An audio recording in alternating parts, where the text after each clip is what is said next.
C'est Flavien Béton, je suis professeur titulaire en sciences du langage et de la communication à l'université d'Abomey-Calavi. Je suis le président de la Commission nationale linguistique Marie. Commission nationale linguistique Marie est cette commission-là qui s'occupe du développement de la langue et de la culture Marie. Alors dites-nous, quel est l'état des lieux de l'usage de la langue Marie aujourd'hui au Bénin?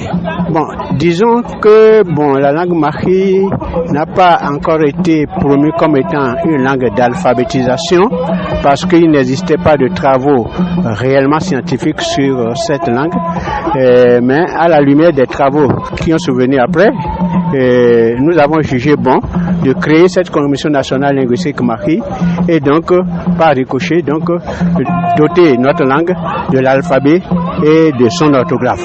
Alors vous nous dites par là que désormais dans les librairies on peut avoir un bouquin qui parle de l'alphabet Marie. Oui, non seulement il y aura un bouquin qui parle de l'alphabet Marie, mais aussi de l'orthographe Marie.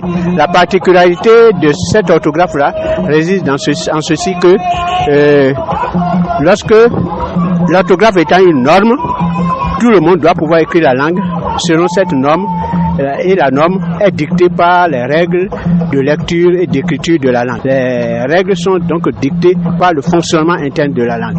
C'est cela qui fait sa singularité parce que jusqu'à présent, lorsque nous lisons les travaux concernant l'alphabet et l'orthographe et nous voyons la pratique, nous constatons quoi? Nous constatons que chaque alphabétisé transcrit la langue selon ce qu'il entend. Or, l'orthographe, ce n'est pas ça. Nous avons tous appris l'orthographe française. Tout le monde se sert de l'orthographe française pour écrire uniformément la langue française. Donc c'est ça que nous avons offert. C'est cet instrument-là que nous avons offert à la langue Marie. Alors qui peut utiliser cet ouvrage? Est-ce que c'est pratique un Marie Landa? Justement, c'est pratique pour un Marie Landa, mais il va falloir d'abord organiser un certain nombre de séances de restitution de cette orthographe-là.